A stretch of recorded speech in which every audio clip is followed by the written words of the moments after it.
বাংলা সাহিত্যের রোমাঞ্চকর কিছু গল্প দিয়ে সাজানো আমাদের এই বিশেষ নিবেদন সানডে সাসপেন্স। আজ আপনার জন্য হিমাদ্রি কিশোর দাশগুপ্তর লেখা অন্ধকার যখন নামল।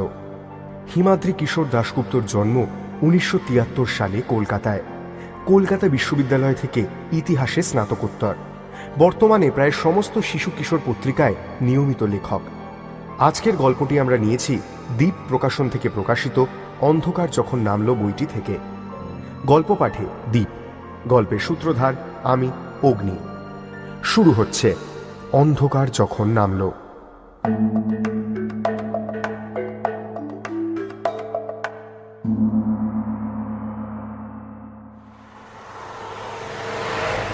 পিচ রাস্তার দুপাশে কোথাও দিগন্ত বিস্তৃত ফাঁকা জমি, কোথাও আবার বুনো গাছের জঙ্গল।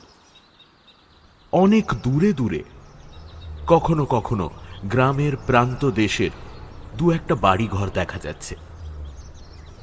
শীতের দুপুর হলেও রোদ বেশ কড়া। গাড়ির ভেতর বসে বেশ একটু গরমও অনুভূত হচ্ছে। গায়ের থেকে ইতিমধ্যে সোয়েটার, জ্যাকেট এসব খুলে ফেলেছে তারা। এমনও হতে পারে যে টানা 5 ঘন্টা গাড়িটার মধ্যে তীর্থের অ্যালসেশিয়ান কুকুর সমেত তারা 5 জন ঠাসাঠাসি করে বসে আছে বলেই তাদের গরমটা বেশি লাগছে। রৌনকের এই পুরনো গাড়িটাতে আবার এয়ার কন্ডিশনিং এর ব্যবস্থাও নেই। রৌনককেই এতটা পথ গাড়িটা চালিয়ে আনতে হয়েছে। গাড়ির স্টিয়ারিং এ হাত রেখে সামনের রাস্তার দিকে তাকিয়ে ড্রাইভ করতে করতে সে বলল, কিরে সুপর্ণ, তোর এই সবুজ গ্রাম কোথায় ভাই? চারপাশে তো জনমানবের চিহ্ন নেই। যত সব। ইন্দ্র কথাটা শুনে বলল, তোরা আর পিকনিক করার জায়গা খুঁজে পেলি না? বেলা 1টা বেজে গেছে, এখনো জায়গায় পৌঁছাতে পারলাম না। এদিকে আমার পেটটা খিদে কিরকম চুই চুই করছে। তাদের 5 জনের মধ্যে বিকাশই একমাত্র ভোঁস ভোঁস করে ঘুমোচ্ছে। গাড়িতে উঠলেই ঘুমিয়ে পড়া তার স্বভাব। যেন পিকনিকে নয়, ঘুমোবার জন্যই সে বেরিয়েছে। নদিয়া জেলার প্রান্ত সীমায় সবুজ গ্রাম নামে জায়গাটাতে পিকনিক করার প্রস্তাবটা প্রথম দিয়েছিল সুপর্ণই। রৌনকের প্রশ্ন আর ইন্দ্রের কথার খোঁচা শুনে সে আমতা আমতা করে বলল, আর একটু এগিয়ে দেখ না, নিশ্চয়ই পৌঁছে যাব। তার এ কথায় ইন্দ্র বেশ বিরক্ত হয়ে বলে উঠল, কত আর এগোবো? এগোতে এগোতে তো এবার মনে হচ্ছে বাংলাদেশ পৌঁছে যাব। এর থেকে কলকাতার কাছে বারাসাতের দিকে কত বাগান বাড়ি আছে, পিকনিক ওখানে গেলেই হতো। এই সুপর্ণ, আর কোথাও জায়গা খুঁজে পেলি না? মোবাইল নেটওয়ার্কের টাওয়ার নেই, জিপিএসও দেখতে পাচ্ছি না। দূর। কথাটা কানে যেতেই সুপর্ণ ক্ষেপে উঠল। আমার এখানে দোষটা কোথায়? যে ভ্রমণ ম্যাগাজিনে পিকনিক স্পটের কথাটা লেখা ছিল সেটা তো তোদের সবাইকে দেখিয়েছিলাম। তোরাই তো তখন বললি হ্যাঁ এখানে যাব, নতুন জায়গা, গাছগাছালি, নদী সব কিছুই আছে, বেশি পিকনিক পার্টি যায় না বলে আমাদের কেউ ডিস্টার্বও করবে না। এখন আমার ওপর দোষ চাপাচ্ছিস কেন? আমি কি তোদের পায়ে ধরেছিলাম সবুজ গ্রামে যাওয়ার জন্য? সুপর্ণর কথার জবাবে ইন্দ্র কিছু একটা জবাব দিতে যাচ্ছিল, কিন্তু কথোপকথন ঝগড়ার দিকে এগোচ্ছে দেখে তাদের থামাবার জন্য তীর্থ তাদের ধমকে উঠে বলল, এই তোরা সবাই চুপ করবি? ঝামেলা করলে এখানেই গাড়ি থেকে নেমে যাবো। আর কিছুটা এগিয়ে দেখা যাক। তীর্থর কথা শুনে তার পায়ের কাছে বসা কুকুরটা মানে গুন্ডাও ধমকের স্বরে ডেকে উঠল।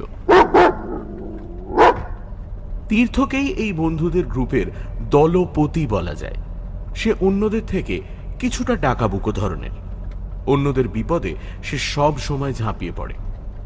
আবার স্কুল জীবনে পড়াশোনা, খেলাধুলাতেও বরাবর সে অন্যদের থেকে এগিয়ে থাকত।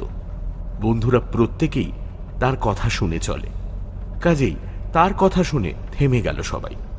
আগের মতোই চলতে থাকলো গাড়ি। কিছুটা এগোবার পর দূর থেকে তারা দেখতে পেল রাস্তা দুদিকে ভাগ হয়ে গেছে। তা দেখে রৌনক বলল, নাও বোঝো, এবার কোন রাস্তা ধরতে হবে কে জানে। কিন্তু রাস্তা যেখানে ভাগ হয়েছে তার কাছাকাছি সুপর্ণ সামনে তাকিয়ে বলল, ওই দেখ, আমরা কাছাকাছি পৌঁছে গেছি রে। পথ যেখানে দুভাগ হয়েছে তার ঠিক মাঝখানের জমিতে পোঁতা বাঁশের মাথায় একটা সাইনবোর্ড ঝুলছে। তাতে আঁকা বাঁকা হরফে কালো রং বা আলকাতরা দিয়ে লেখা সবুজ গ্রাম। আর তার ঠিক নিচেই বাঁশের গায়ে পেরেক দিয়ে পোঁতা একটা কাঠের তীর সবুজ গ্রামের পথ নির্দেশ করছে। ডান দিকের রাস্তা ধরতে হবে সবুজ গ্রামে পৌঁছতে হলে। শুধু সুপর্ণই নয়, সাইনবোর্ডটা দেখে তীর্থ সহ সবাই উল্লাসধ্বনি করে উঠল।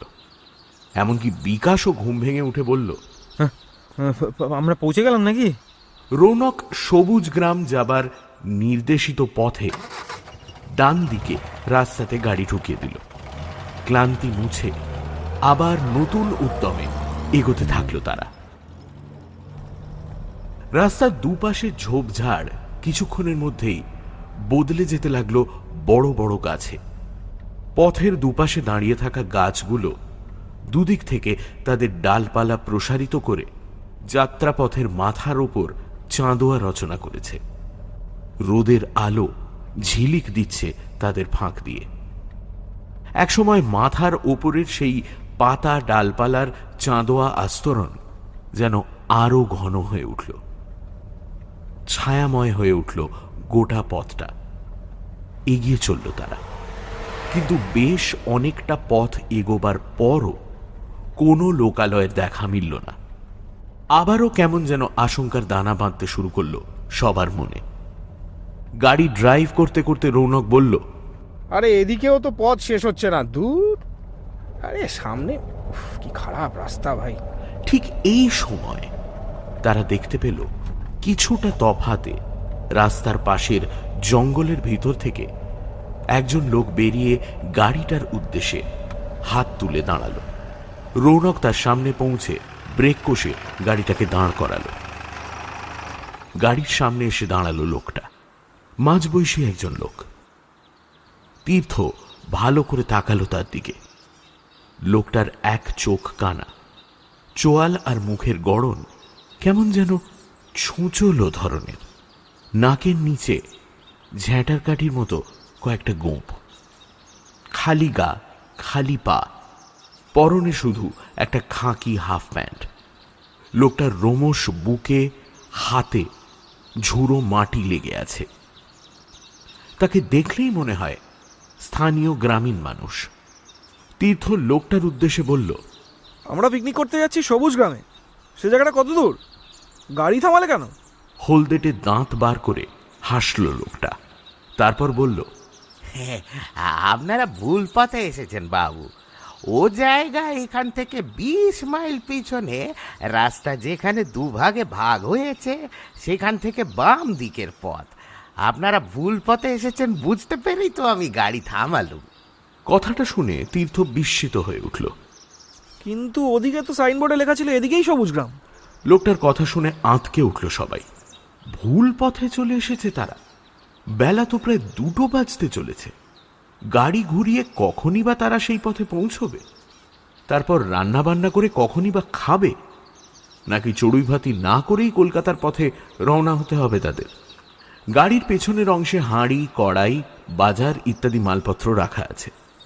সেগুলো দেখতে পেয়ে আর সম্ভবত তীর্থদের মনের অবস্থা বুঝতে পেরে লোকটা এরপর তাদের উদ্দেশ্যে বলল, বাবুরা ইচ্ছে করলে এইখানেই চড়ুই ভাতি করতে পারেন।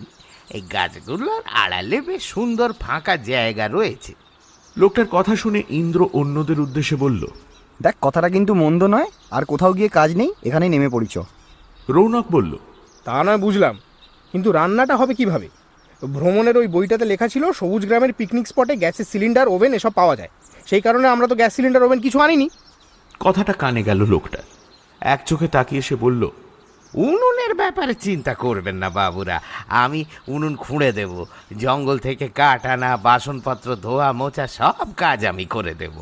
লোকটার কথা শুনে সবাই তাকালো তীর্থর দিকে।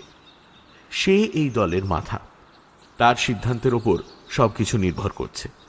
অবস্থা বিবেচনা করে তীর্থ বুঝতে পারল তাদের যদি চড়ুই ভাতি করতেই হয় তবে এখানেই নামতে হবে। শীতের ছোটবেলা, 5টা থেকে 5:30 নাগাদই অন্ধকার নেমে যাবে। সবুজ গ্রামে গিয়ে রান্নার আয়োজন করতে না করতেই হয়তো সূর্য ঢলে যাবে। তীর্থ লোকটাকে প্রশ্ন করল, এসব কাজের জন্য তোমাকে কি দিতে হবে? লোকটা হেসে বলল, এটা এমন কিছু নয়, এ পিকনিক যখন করতে এসেছেন তখন নিশ্চয়ই সঙ্গে মাংস এনেছেন, দুটো মাংস খেতে দিলেই হবে।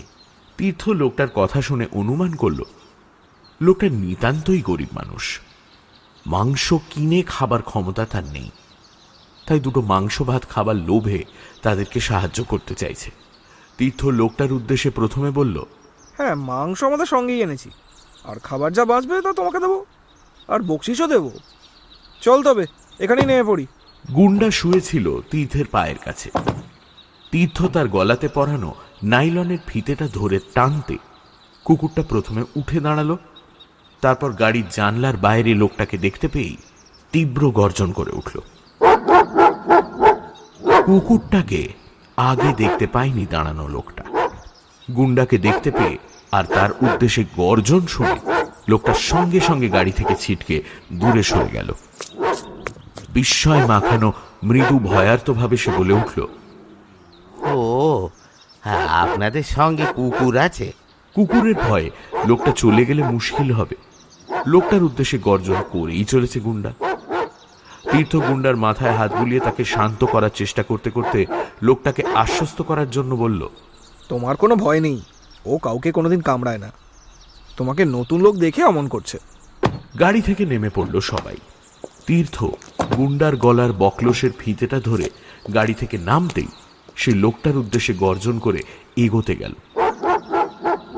তীর্থ ফিতেটা ধরে গুন্ডাকে নিয়ে গাড়ি থেকে কিছুটা তফাতে সরে গিয়ে আবারও লোকটাকে আশ্বস্ত করল। ভয় পেও না, একটু পরেই তোমাকে চিনে ফেলবে, তারপর আর ডাকবে না। আমি ধরে আছি তো ওকে। তোমার নাম কি? তীর্থর কথা শুনে লোকটা মনে সাহস পেল। সে বলল, হ্যাঁ হ্যাঁ, ওকে বেঁধেই রাখবেন, আমি কুকুর ভয় পাই, আমার নাম বুজরুক। অন্য সবাইও গাড়ি থেকে নেমে পড়ল। গাড়ির ভেতর থেকে রান্নার বাসনপত্র, বাজার, জলের ব্যারেল, শতরঞ্চি এসবও নামানো শুরু হলো। গুন্ডাকে নিয়ে একপাশে দাঁড়িয়ে কাজের তদারকি করতে লাগলো তীর্থ। গুন্ডা তখনও ডেকেই চলেছে লোকটার উদ্দেশ্যে। জিনিসপত্র নামিয়ে ফেলা হলো গাড়ি থেকে। তার মধ্যে সব থেকে ভারী জিনিস হলো পলিথিনের 40 লিটারের জলের ব্যারেলটা। বিকাশ আর রৌনক মিলে ধরাধরি করে সেটা গাড়ি থেকে নামাতেই বুজরুক নামের লোকটা একাই সেটা কাঁধে তুলে নিল। তা দেখে তীর্থরা বুঝতে পারল গ্রাম্য লোকটা বেশ পরিশ্রমী আর তার শরীরে শক্তিও আছে। জলের পাত্রটা কাঁধে তুলে নিয়ে ইশারাতে সে তীর্থদের অনুসরণ করতে বলল তাকে। সবাই অন্য মালপত্র নিজেদের মধ্যে ভাগ করে নিয়ে তার পেছনে এগোল। সবার পেছনে তীর্থ চলল তার কুকুরের গলার ফিতে হাতে ধরে। 20-25 পা হেঁটেই রাস্তার গায়ের জঙ্গলের মধ্যে দিয়ে একটা সুঁড়ি পথ, সেখানে ঢুকে পড়ল লোকটা আর তার পেছন পেছন অন্যরা। সে পথে কিছুটা এগোতেই তীর্থদের সামনে থেকে গাছের প্রাচীর সরে গেল। উন্মুক্ত হলো একটা ডিম্বাকৃতি ফাঁকা জমি। তার চারপাশের বড় বড় গাছ আর তাদের পাদদেশের ঝোপঝাড়গুলো যেন প্রাচীরের মতো ঘিরে রেখেছে মাঠটাকে। শীতের দুপুরে নরম রোদ খেলা করছে ফাঁকা জমিটাতে, তবে মাঠটা চারপাশের গাছের বেষ্টনী থেকে কয়েক পা নিচে। ঢালু পথ বেয়ে জমিটাতে নেমে পড়ল বুজরুক। অন্যরাও নামতে থাকলো। সবার শেষে নামলো তীর্থ, কিন্তু গুন্ডা জমিটাতে নেমেই মাটিটা একবার শুঁকল আর তারপরেই মুখ ফিরিয়ে পিছু হটার চেষ্টা করল। সে যেন আর এগোতে চায় না। তীর্থ তার বকলসের ফিতে ধরে সামনে টানার চেষ্টা করতে লাগল। তাই দেখে থমকে দাঁড়িয়ে পড়ল অন্যরা। বুজরুকও পিছন ফিরে তাকালো তীর্থর দিকে। তীর্থর মনে হলো তাকে আর গুন্ডাকে দেখে এবার ভয় নয়, কেমন যেন একটা অদ্ভুত হাসি ফুটে উঠল বুজরুকের কাঁটার মতো গোঁফের নিচে ছুঁচলো ঠোঁটে। তীর্থর উদ্দেশ্যে সে বলল, কুকুরটাকে বরং আপনি গাড়িতেই রেখে আসুন, ওকে দেখতে বাঘের মতো হলেও মনে হয় ও ভীতু, অচেনা জায়গাতে আসতে ভয় পাচ্ছে। বুজরুকের কথা শুনে সুপর্ণ ইন্দ্র হেসে ফেলল। বুজরুকের কথায় আর বন্ধুদের হাসি দেখে আঁতে ঘা লাগলো তীর্থর। বন্ধু মহলে তার বেশ গর্ববোধ আছে গুন্ডা নামে তার এই বিরাট সারমেয়টিকে নিয়ে। বুজরুক নামের লোকটার উদ্দেশ্যে মৃদু ধমক দিয়ে উঠে তীর্থ বলল, ওকে কোথায় রাখবো তা নিয়ে তোমায় ভাবতে হবে না, তুমি এগো। ধমক শুনে লোকটা আবার সামনের দিকে হাঁটতে শুরু করলো। অন্যরাও এগোলো, আর তীর্থ তার কুকুরটাকে টেনে হিঁচড়ে নিয়ে চলল মাঠের ভেতর দিয়ে। তীর্থ খেয়াল করলো মাঠের মধ্যে বেশ কয়েকটা জায়গাতে ছোট বড় উনুনের গর্ত রয়েছে। বুজরুকের পেছন পেছন সবাই গিয়ে উপস্থিত হলো জমিটার বিপরীত দিকে জঙ্গলের গায়ে একটা বড় গাছের সামনে। জলের পাত্রটা সে মাটিতে নামিয়ে রেখে বলল, এইখানে আপনাদের কোনো অসুবিধা হবে না। দাঁড়ান, আমি আগে কাঠ নিয়ে আসি, তারপর চট করে উনুনটা বানিয়ে দেব। বুজরুক যে জায়গাতে এনে তাদের দাঁড় করালো তার কাছাকাছিও মাটির মধ্যে বেশ কয়েকটা ছোট বড় গর্ত আছে। দু একটা গর্তের সামনে পোড়া কাঠও আছে। তা দেখে রৌনক লোকটাকে প্রশ্ন করল, এত উনুনের গর্ত কেন? প্রশ্ন শুনে লোকটা হেসে চারপাশের গর্তগুলোর দিকে তাকিয়ে বলল, আপনাদের মতো ভুল করে অনেকে অনেক সময় এইখানে চলে এসে পিকনিক করে, তাদেরই উনুনের গর্ত আমি খুঁড়ে দিয়েছি। আপনাদের জন্য নতুন গর্ত খুঁড়ে দেব, নতুন গর্তে ভালো আগুন জ্বলবে। হ্যাঁ হ্যাঁ হ্যাঁ। কথাগুলো বলে জমিটার গায়ে বনের মধ্যে ঢুকে গেল বুজরুক। গাছটার কাছেই ফাঁকা জমিতে জিনিসপত্র নামিয়ে শতরঞ্চি বিছানো শুরু হয়ে গেল। কোথাও অন্য কোনো লোকজন নেই। জঙ্গল থেকে শুধু পাতা খসার খসখস শব্দ ভেসে আসছে। মাঠের ভেতরে বেশ ঠান্ডা বাতাস থাকলেও দুপুরের রোদে একটা মিঠে আমেজ অনুভূত হচ্ছে। সুপর্ণ বলল, জায়গাটা কিন্তু বেশ লাগছে, কেমন নিরিবিলি, বিরক্ত করার কেউ নেই। অন্য পিকনিক স্পটগুলোর মতো লাউডস্পিকারের কান ফাটানো অত্যাচারও নেই। বাবা। ইন্দ্র বলল, হ্যাঁ ঠিক তাই, চারপাশে জঙ্গল দেখে মনে হচ্ছে এবার আমরা সত্যি বনভোজন করতে এসেছি। তীর্থ তাদের কথা শুনে হাসল। কিছু সময় আগে চলন্ত গাড়িতে এদের দুজনের মধ্যেই ঝগড়া বাঁধার উপক্রম হচ্ছিল। মিনিট 15 মধ্যেই শুকনো কাঠ ডালপালার বিরাট বোঝা নিয়ে বেরিয়ে এলো বুজরুক। যেখানে শতরঞ্চি বিছানো হয়েছে তার কিছুটা তফাতে মাঠের মধ্যে কাঠগুলো নামিয়ে রেখে একটা ছুঁচলো কাঠের টুকরো দিয়ে লোকটা গর্ত করার কাজ শুরু করতে যেতেই গুন্ডা তার উদ্দেশ্যে আবার ভয়ঙ্কর চিৎকার শুরু করল। তীর্থ তার গলার ফিতে খুলে দিলেই যেন সে লাফিয়ে গিয়ে পড়বে লোকটার উপর। বুজরুক একবার তাকালো গুন্ডার দিকে, তারপর মাটি খোঁড়ায় মন দিল। প্রথমে ছুঁচলো কাঠের টুকরোর কয়েকটা ঘা দিয়ে কিছুটা মাটি উঠিয়ে নিল সে। তারপর কাঠটা ফেলে দিয়ে দু হাত দিয়েই মাটি সরাতে লাগলো। তার মাটি খোঁড়ার ভঙ্গি দেখে তীর্থর মনে হলো যেভাবে কুকুর বেড়াল জাতীয় প্রাণী মাটি খোঁড়ে ঠিক সেভাবেই যেন দুহাতে মাটি খুঁড়ে চলেছে লোকটা। বুজরুকের গর্ত খোঁড়া দেখতে দেখতে আরো একটা জিনিস লক্ষ্য করলো তীর্থ। লোকটার হাতের নখগুলো বেশ বড় বড়, সেজন্যই ওইভাবে গর্ত খুঁড়তে পারছে সে। যতক্ষণ বুজরুক গর্ত খুঁড়ল ততক্ষণ ডেকেই চলল গুন্ডা। তারপর সে কেমন যেন অদ্ভুত নিশ্চুপ হয়ে গেল। গর্ত খুঁড়ে কাঠ দিয়ে উনুন সাজিয়ে ফেলল বুজরুক। বিকাশ এরপর উনুনটা ধরিয়ে ফেলল।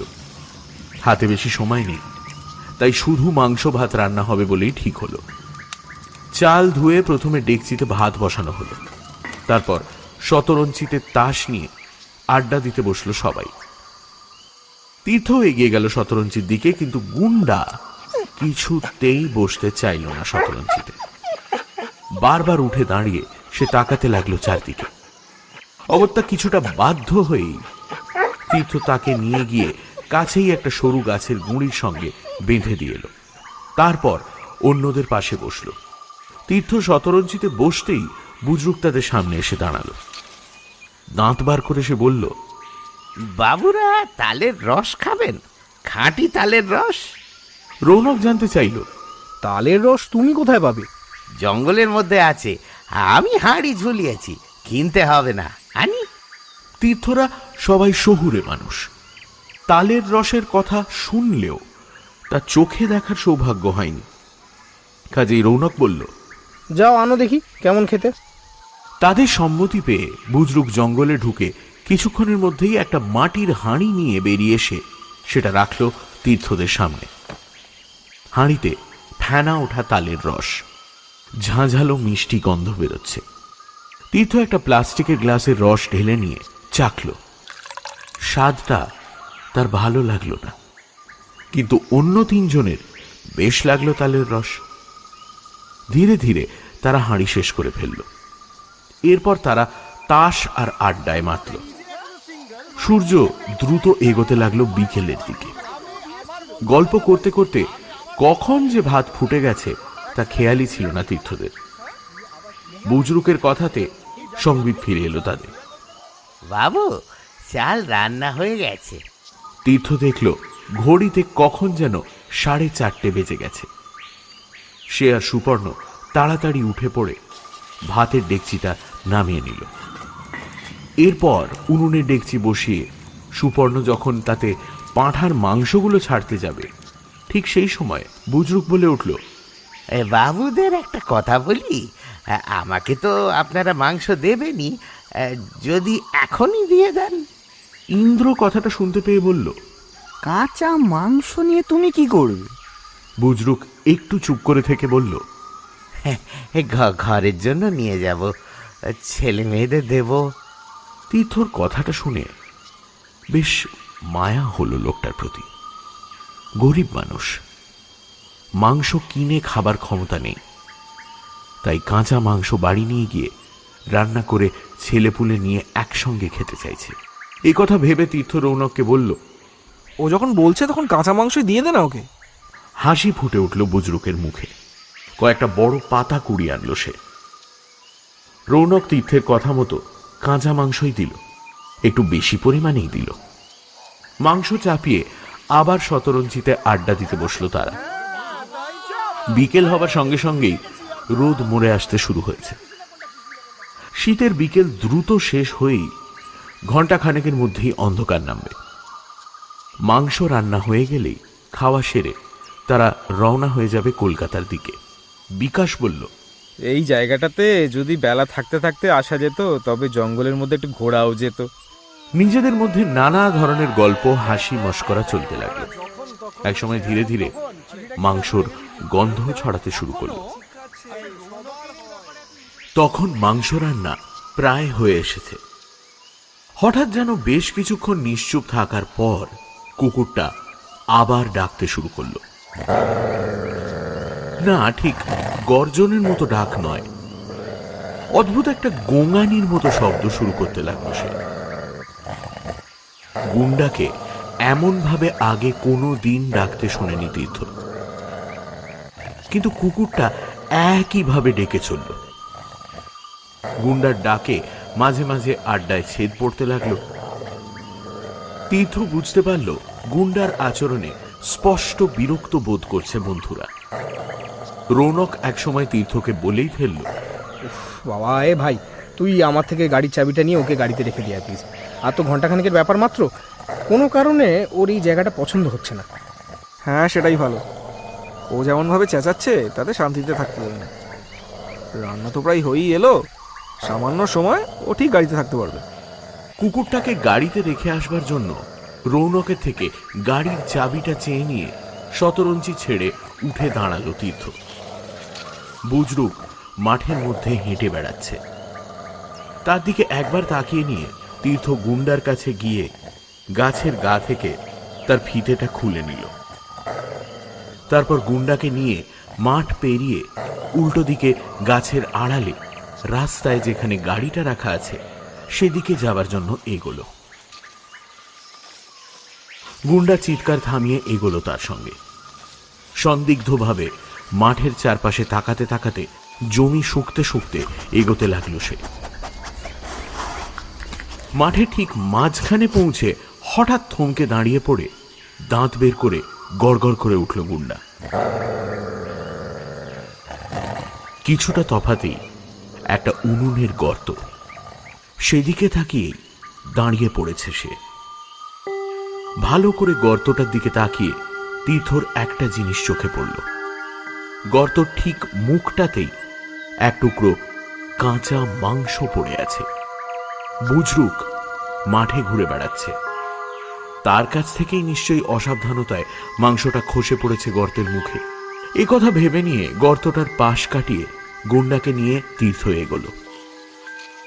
জঙ্গলের আড়ালে সূর্য ঢলতে শুরু করেছে। দিনের আলো দ্রুত ফুরোতে চলেছে। বেশ কিছুটা জমি পেরোবার পর রাস্তার কাছাকাছি জঙ্গলের গায়ের প্রায় সামনে পৌঁছে আবারও একটা গর্তর দিকে তাকিয়ে থমকে দাঁড়িয়ে পড়ে ঠিক আগের মতোই গর্জে উঠল গুন্ডা।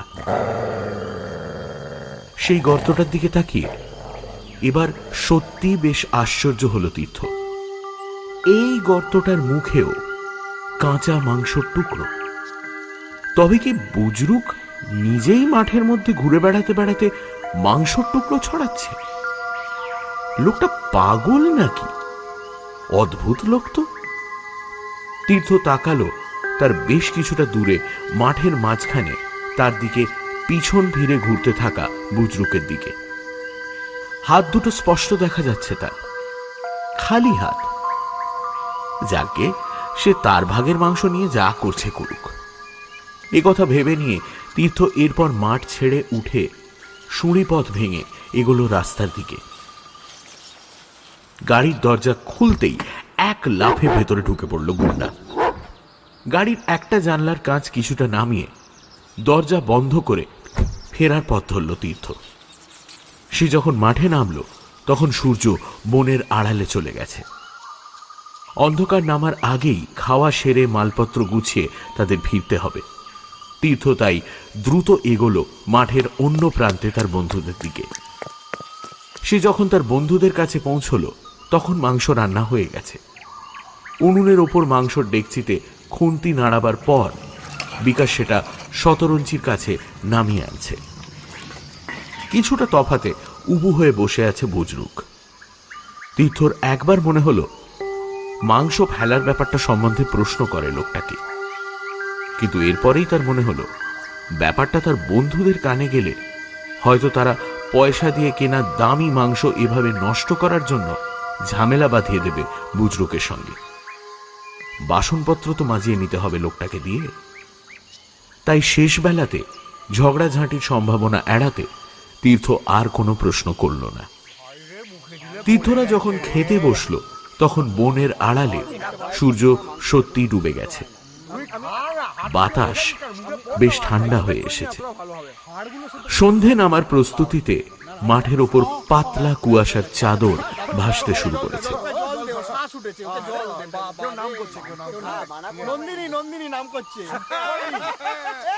বেশ তৃপ্তি করেই মাংস ভাত খেলো সবাই মিলে। খাওয়া শেষ করে যখন তারা উঠে দাঁড়ালো তখন সন্ধে নামতে চলেছে। তীর্থ বলল, চলো এবার তাড়াতাড়ি ফিরতে হবে আমাদের। বুজরুকও এবার উঠে দাঁড়িয়েছে। সে তাদের বলল, বাবুরা মুখ হাত ধুয়ে একটু বিশ্রাম নিন। আপনাদের চিন্তা নেই, আমি বাসনপত্র ধুয়ে সব কিছু গুছিয়ে গাড়িতে তুলে দেব। খাবার পর হাত মুখ ধুয়ে তীর্থ ছাড়া অন্যরা শতরঞ্চিতে বসে পড়ল। ইন্দ্র ঢেকুর তুলে বলল, যা ভরপেট খেলাম তাতে সত্যিই একটু বসে নেওয়া দরকার। ভাত খাওয়ার আগে রসটা খাওয়ার পর থেকেই কেমন যেন একটু ঝিমঝিম লাগছে। রৌনক বলল, আমারও একই অবস্থা। 10 মিনিট না বসলে চলবে না। ও বাবা। তাকে সমর্থন করে বিকাশ বলল, আমারও একটা ঘুম ঘুম ভাব আসছে। সবাই শরীর এলিয়ে বসল তীর্থ ছাড়া। তাকে এবার শেষ কাজটুকুর তদারকি করতে হবে। বুজরুক এরপর তার কথা মতোই জিনিসপত্র গোছানো, বাসন ধোয়ার কাজ শুরু করল। কিন্তু তার দিকে তাকিয়ে তীর্থর মনে হতে লাগলো যেন অতি ধীরে হাত পা নাড়িয়ে কাজ করছে লোকটা। এদিকে দ্রুত অন্ধকার নেমে আসছে। সূর্য ডুবে গেছে বেশ কিছু সময় আগে। জঙ্গলের ভেতরের অংশ ইতিমধ্যেই ডুবে যেতে শুরু করেছে গাঢ় অন্ধকারের আড়ালে। তীর্থ তাকালো তার বন্ধুদের দিকে। তালের রস, তারপর ভরপেট মাংস ভাত খেয়ে কেমন একটা ঝিমুনি এসেছে তাদের মধ্যে। বুজরুকের প্রতি তাদের কোনো খেয়ালই নেই। বাসনপত্রগুলো যেন লোকটা মেজেই চলেছে। তীর্থ তার উদ্দেশ্যে বলল, তাড়াতাড়ি করো, আমাদের ফিরতে হবে। এত ধীরে ধীরে কাজ করলে হয়? দুটো হাঁড়ি ডেকচি মাজতে আর কতক্ষণ সময় লাগবে? এই তো বাবু, এখনই হলো বলে। বুজরুক মুখে কথাটা বলল ঠিকই, কিন্তু তীর্থর মনে হলো আগের থেকেও যেন স্লথ হয়ে এলো লোকটার হাত। বাসনগুলোর গায়ে অতি ধীরে হাত বোলাতে বোলাতে চারপাশে তাকিয়ে বুজরুক যেন কোনো কিছুর জন্য প্রতীক্ষা করছে। জঙ্গলের অন্ধকার এবার মাঠের ভেতরেও প্রবেশ করতে শুরু করেছে। না, আর দেরি করা চলে না। এই সামান্য কটা বাসন মাজতে কি এত সময় লাগে? একসময় তীর্থ বাধ্য হয়ে লোকটার উদ্দেশ্যে বলল, থাক, যথেষ্ট হয়েছে, আর কাজ করতে হবে না। তার কথা শেষ হবার সঙ্গে সঙ্গেই যেন কেউ একটা কালো চাদর বিছিয়ে দিল সেই অচেনা মাঠে। আর এর পর মুহূর্তেই চারদিক থেকে একটা বীভৎস শব্দ উঠল। সম্মিলিত শেয়ালের ডাক, কেমন যেন অতি প্রাকৃত রক্ত জল করা বীভৎস সেই শব্দ। অচম্বিতে সেই শব্দ শুনে তীর্থর সঙ্গীদের তন্দ্রাচ্ছন্ন শিথিল ভাবটা সামান্য হলেও কেটে গেল। উঠে দাঁড়ালো তারা, আর এরপরেই তীর্থ দেখতে পেল বিন্দু বিন্দু আলো যেন মাটির ভেতর থেকে উঠে দাঁড়িয়ে তাদের দিকে এগিয়ে আসছে। ক্রমশ উজ্জ্বল হয়ে উঠছে সেই আলোক বিন্দুগুলো। তারা যখন একদম কাছে এগিয়ে এলো, তখন তীর্থরা বুঝতে পারল ওই জোড়া জোড়া আলোক বিন্দুগুলো আসলে শেয়ালের চোখ। তাদের শরীরের দুর্গন্ধে বাতাস ভারী হয়ে উঠেছে। অন্ধকারের মধ্যে তীর্থর বন্ধুদের মধ্যে কে যেন বলে উঠল, এই মালগুলো এইভাবে এগিয়ে আসছে কেন? প্রত্যুত্তরে যেন একটা হাসি শোনা গেল কাছ থেকে। বুজরুক যেন অন্ধকারের মধ্যে হারিয়ে গেছে, তাকে আর দেখা যাচ্ছে না। কিন্তু তীর্থর মনে হলো হাসিটা যেন তারই। আর এর পরেই যে ঘটনাটা ঘটল তার জন্য তীর্থরা কেউই প্রস্তুত ছিল না। পালে পালে শেয়ালের দল তখন তাদের গর্ত থেকে উঠে এসেছে। অন্ধকারকে আলোড়িত বিদীর্ণ করে জান্তব আক্রোশে একবার সম্মিলিত উল্লাস ধ্বনি করে উঠল সেই সাপদের দল। তার পরক্ষণে তারা ছুটে এসে ঝাঁপিয়ে পড়ল একসঙ্গে উঠে দাঁড়ানো তীর্থর সঙ্গীদের উপর। মুহূর্তের মধ্যেই এক নারকীয় ভয়াবহ পরিবেশ সৃষ্টি হলো চারিদিকে। মানুষের আর্তনাদ আর হিংস্র প্রাণীগুলোর ঝটাপটির শব্দে ভরে উঠল অন্ধকার অচেনা প্রান্তর। হিংস্র প্রাণীগুলো সোজা এসে কামড় বসাচ্ছে মানুষগুলোর শরীরে। তাদের একটাকে আঘাত করে দূরে সরালে তার পরক্ষণেই তিনটে প্রাণী গায়ের উপর ঝাঁপিয়ে পড়ে মাংস খুবলে নিচ্ছে। তীর্থর দিকেও এগিয়ে এলো বেশ কয়েক জোড়া হিংস্র চোখ। একটা প্রাণী তার উদ্দেশ্যে লাফাতে যেতেই তীর্থ প্রচন্ড জোরে লাথি কষালো তাকে লক্ষ্য করে। কয়েক হাত দূরে প্রাণীটা মাটির উপর আছড়ে পড়ে একটা আর্তনাদ করে উঠল। আর সেই আর্তনাদ শুনে শেয়ালের দল প্রচন্ড আক্রোশে সম্মিলিতভাবে বীভৎস চিৎকার করে উঠল।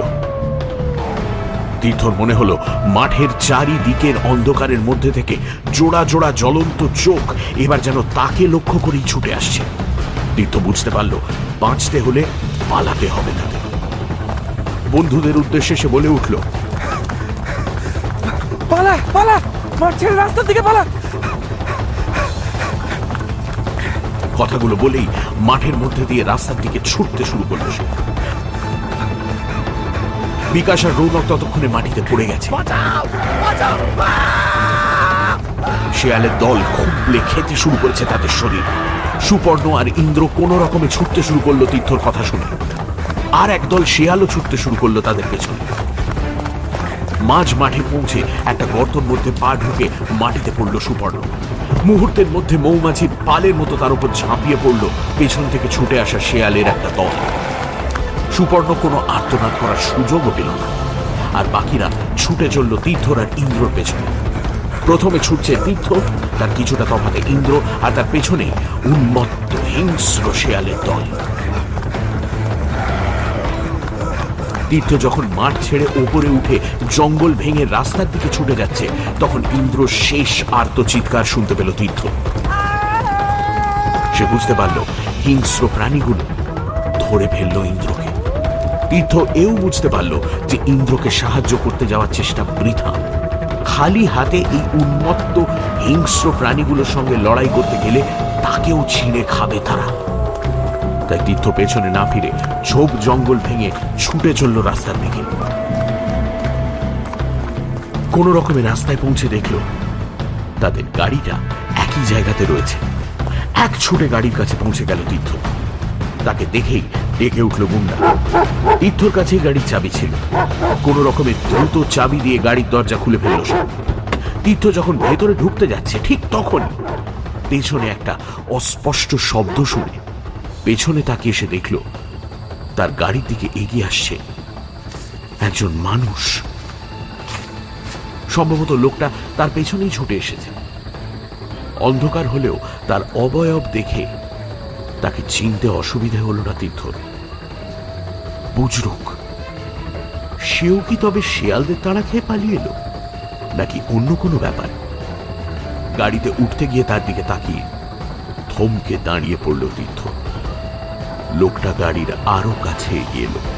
তীর্থর মনে হলো কানা বুজরুকের একটা চোখ যেন শেয়ালগুলোর চোখের মতোই জ্বলছে। আর এরপরেই প্রভুকে বাঁচানোর জন্য খোলা দরজা দিয়ে নেমে পড়ল গুন্ডা। বিশাল কুকুরটা তীর্থকে পাশ কাটিয়ে তীর বেগে ছুটে গিয়ে বিজাতীয় আক্রোশে গর্জন করে লাফ দিল বুজরুককে লক্ষ্য করে। অত বড় কুকুরটা লাফ দিয়ে তার বুকের ওপর পড়তেই টাল সামলাতে না পেরে বুজরুক মাটিতে পড়ে গেল। তার গলা থেকেও বেরিয়ে এলো একটা চিৎকার। তবে সেই চিৎকার মানুষের নয়, শেয়ালের ডাক। আর সেই চিৎকার করা মাত্রই তার জবাবে সেই মাঠের দিক থেকে ভেসে এলো অনেকগুলো শেয়ালের রক্ত জল করা চিৎকার। মাঠ ছেড়ে রাস্তার দিকে শিয়ালের ঝাঁক ছুটে আসতে লাগলো চিৎকার করতে করতে। ব্যাপারটা বুঝতে পেরে তীর্থ আর সময় নষ্ট না করে গাড়ির ভেতর উঠে দরজা বন্ধ করে চাবি দিয়ে ইঞ্জিন স্টার্ট করে গাড়ির হেডলাইট জ্বালিয়ে দিল। আর সেই আলোতে তীর্থ গাড়ির ভেতর থেকে দেখল প্রবল বিক্রমে লড়ে চলেছে গুন্ডা। তবে যার সঙ্গে সে মরণপণ লড়াইতে অবতীর্ণ হয়েছে সে কোনো মানুষ নয়, বিরাট বড় একটা শেয়াল। তারা দুজনেই আঁচড়ে কামড়ে পরস্পরকে ছিঁড়ে টুকরো টুকরো করার চেষ্টা করছে। আর এরপরেই সেখানে এসে হাজির হয়ে গেল সেই শেয়ালের দল। জোড়া জোড়া হিংস্র জ্বলন্ত চোখ। তাদের একদল ঝাঁপিয়ে পড়ল লড়তে থাকা কুকুরটার উপর, আর একদল চারপাশ থেকে ঝাঁপিয়ে পড়তে লাগলো গাড়ির উপর, কাঁচ ভেঙে তীর্থকে বাইরে টেনে নামিয়ে ছিঁড়ে ফেলার জন্য। তাদের শরীরের আঘাতে থরথর করে কাঁপতে শুরু করলো গাড়িটা। কয়েকটা শেয়াল লাফিয়ে উঠল গাড়ির বনেটে। তাদের হিংস্র দাঁত আর তীর্থের শরীরের মধ্যে শুধু একটা কাঁচের চাদরের ব্যবধান। গাড়িটাকে গিয়ারে দিয়ে শক্ত হাতে স্টিয়ারিং ধরে অ্যাক্সেলারেটরে চাপ দিল তীর্থ। প্রাণীগুলো ছিটকে পড়ল গাড়ির উপর থেকে। তীর্থ সামনের রাস্তা ধরে তীর বেগে ছুটিয়ে দিল গাড়ি। সেই মাঠে পড়ে রইল তার চার বন্ধু, রৌনক, ইন্দ্র, বিকাশ, সুপর্ণ আর সেই হিংস্র শেয়ালের দল। পরদিন তীর্থ যখন আবার সেই মাঠের কাছের রাস্তাটিতে উপস্থিত হল, তখন সূর্য মাথার ওপর অনেকটাই উঠে গেছে। গত রাতে রাস্তা ধরে এগিয়ে শেষ পর্যন্ত একটা গ্রামে পৌঁছে গেছিল তীর্থ। রাতে আর এই জায়গাতে ফিরে আসার মতো পরিস্থিতি তার ছিল না। আতঙ্ক কাটিয়ে একটু সুস্থ হতেই অনেক সময় লেগেছিল তার। সকাল হতেই একদল গ্রামবাসী প্রথমে তাকে থানায় নিয়ে গেছিল। সেখান থেকে পুলিশের গাড়ি নিয়ে এ জায়গায় আসতে বেলা প্রায় 10টা হয়ে গেছে। গ্রামবাসীদের নিয়ে তীর্থর গাড়ি আর পুলিশের গাড়িটা এসে ঠিক সেই জায়গাতে দাঁড়ালো যে জায়গাতে গতকাল ছিল তীর্থদের গাড়িটা। তীর্থ সমেত সবাই গাড়ি থেকে নেমে প্রথমেই দেখতে পেল রাস্তার একপাশে ছিন্ন ভিন্ন হয়ে পড়ে আছে গুন্ডার মৃতদেহ। শিয়ালের দল ছিঁড়ে টুকরো টুকরো করেছে গুন্ডাকে। গ্রামবাসী বা পুলিশের কাছে তীর্থ সব কথা বললেও পাছে তারা তাকে পাগল ভাবে, সেই জন্য সেই ভয়ঙ্কর কথাটা বলেনি তীর্থ। সে তাদের বলেনি যে তার চোখের সামনে বুজরুক নামের সেই কানা লোকটাকে শিয়ালে পরিণত হতে দেখেছে সে। তীর্থ শুধু তাদের বলেছে যে সে যখন গাড়িতে উঠে পালাচ্ছিল তখন তার কুকুরটা লড়াই করছিল একটা বিরাট শেয়ালের সঙ্গে। গুন্ডার অন্তিম পরিণতি দেখার পর একজন পুলিশ অফিসারের নেতৃত্বে পুলিশকর্মী আর গ্রামবাসীদের সঙ্গে তীর্থ মন শক্ত করে সেই মাঠের দিকে এগোলো আরো ভয়াবহ কোনো দৃশ্য প্রত্যক্ষ করার জন্য। জঙ্গলের বেড়া ভেঙে তারা মাঠের সামনে এসে দাঁড়ালো। না, কোথাও কোনো অন্ধকার নেই, নেই আর্তনাদ বা শিয়ালদের সেই বিভৎস চিৎকার। আলো ঝলমল করছে মাঠে। সবাই মিলে মাঠে নেমে পড়ল। কিছুটা তফাতে তফাতে জেগে আছে সেই গর্তগুলো। গতকাল সেই গর্তগুলো ভালো করে খেয়াল করেনি তীর্থরা। ভালো করে গর্তগুলো খেয়াল করলেই তারা দেখতে পেত গর্তের ভেতর থেকে সুড়ঙ্গ চলে গেছে মাটির গভীরে। একটা গর্তের দিকে তাকিয়ে তীর্থ ভয়ার্তভাবে বলল, এই গর্তগুলোর ভেতর থেকেই উঠে এসেছিল প্রাণীগুলো। আমরা এই গর্তগুলোকে উনুনের গর্ত ভেবে ভুল করেছিলাম। একমাত্র আমার কুকুরটা ব্যাপারটা ধরতে পেরেছিল। আমরা ওর আচরণে তীর্থের কথা শুনে পুলিশ অফিসার বললেন, গর্তগুলোর মুখগুলো কিন্তু উনুনের গর্তের মতোই, যেন মানুষের হাতেই খোঁড়া। পুলিশ অফিসারের কথা শুনে একজন বৃদ্ধ গ্রামবাসী বলল, গর্তগুলো মানুষের হাতেই করা। এই বাবু যে কানা বুজরুকের কথা বলছেন, সেই গর্তগুলো খুঁড়েছিল উনুন বানানোর জন্য। শীতকালে অনেক সময় নিরিবিলি জায়গাতে চড়ুইভাতি করার জন্য এখানেও আসতো শহরের মানুষেরা। হ্যাঁ, বলি কি, সবুজ গ্রামের পিকনিকের জায়গা তখনও তৈরি হয়নি। বুজরুক তাদের জন্য মাঠে উনুনের গর্ত খুঁড়ে দিত। সেই গর্তগুলোর মধ্যেই সুড়ঙ্গ তৈরি করে বাসা বানিয়েছিল শিয়ালের দল। কিন্তু বুজরুক যে এখনো বেঁচে আছে, এই বাবুর মুখে তার কথা না শুনলে আমরা জানতামই না। মাঠের অপর প্রান্তে, যেখানে তীর্থরা শতরঞ্চি বিছিয়ে পিকনিক করছিল, সেদিকে এগোতে এগোতে পুলিশ অফিসার লোকটার কথা শুনে প্রশ্ন করলেন, লোকটা যে বেঁচে আছে তা জানতেন না কেন? চলতে চলতেই সেই গ্রামবাসী বলল, এই জায়গাতে একটা ঘটনা ঘটেছিল বেশ কয়েক বছর আগে। শুধু শীতের সময় এখানে লোকজন পিকনিক করতে আসতো। বুজরুক তাদের জন্য প্রত্যেকবার নতুন উনুনের গর্ত করে দিত, কারণ শীত শেষ হলেই গর্তের মধ্যে বাসা বাঁধত শেয়ালের দল। বুজরুক ব্যাপারটা জানতো। সেবার শহর থেকে একটা বাস ভর্তি করে এখানে পিকনিক করতে এসেছিল একদল উচ্ছৃঙ্খল যুবক।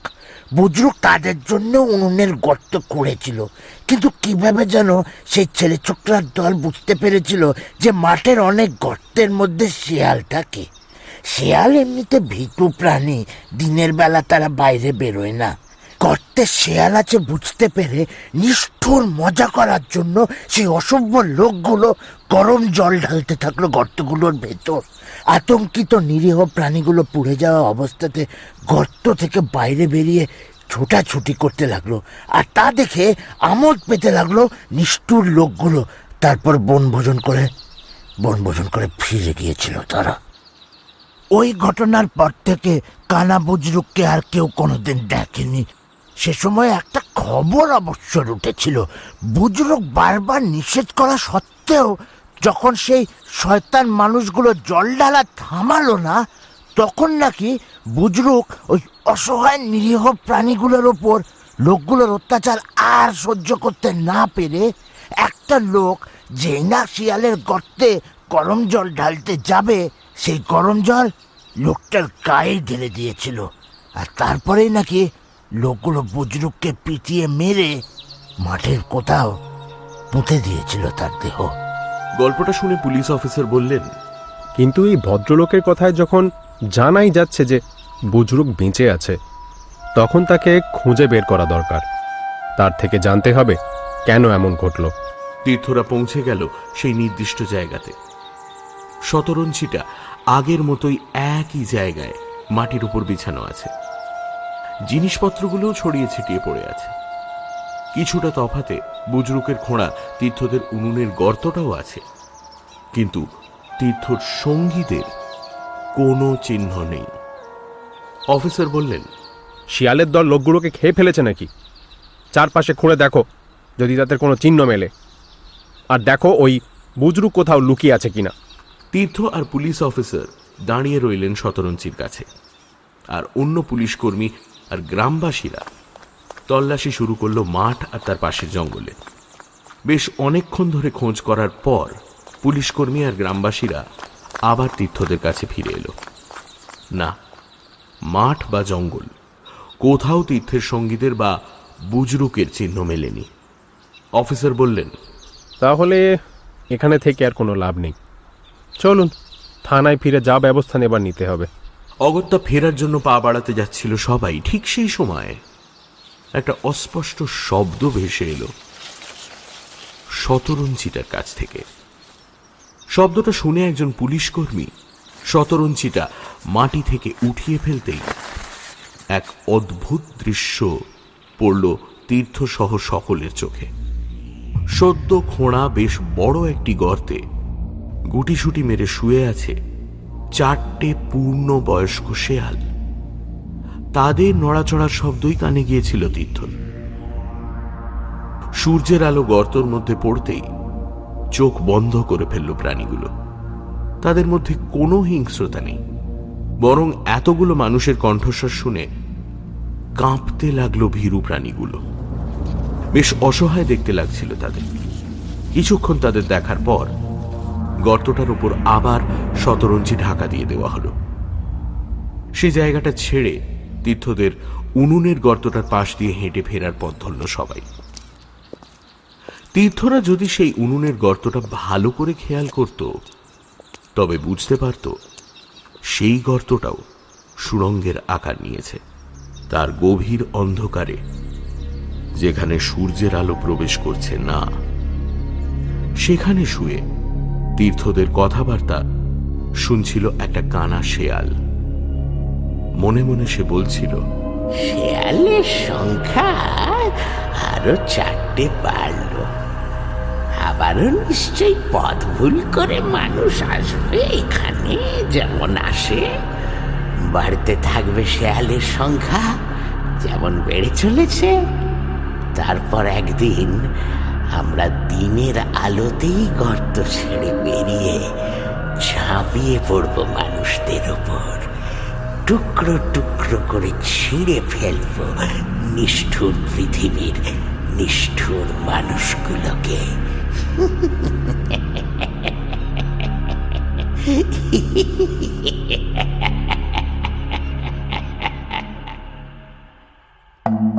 সানডে সাসপেন্সে আজ শুনলেন হিমাদ্রি কিশোর দাশগুপ্তর লেখা অন্ধকার যখন নামল। তীর্থর ভূমিকায় অত্রি, বিকাশ সৈকত, ইন্দ্রর চরিত্রে সায়ক, রৌনকের ভূমিকায় সোমক, সুপর্ণর ভূমিকায় এবং গল্পের সূত্রধার আমি অগ্নি, পুলিশের চরিত্রে আলতামাস, গ্রামবাসীর ভূমিকায় পুষ্পল, গল্প পাঠে বুজরুকের চরিত্রে এবং পর্ব পরিচালনায় দীপ, ধ্বনি পরিকল্পনা ও আবহ সঙ্গীত Pradyut Chattopadhyay, poster design team asterisk. শেষ হল হিমাদ্রি কিশোর দাশগুপ্তর লেখা অন্ধকার যখন নামলো। আগামী সপ্তাহে আরও একটি রোমাঞ্চকর গল্প নিয়ে হাজির হবে সানডে সাসপেন্স।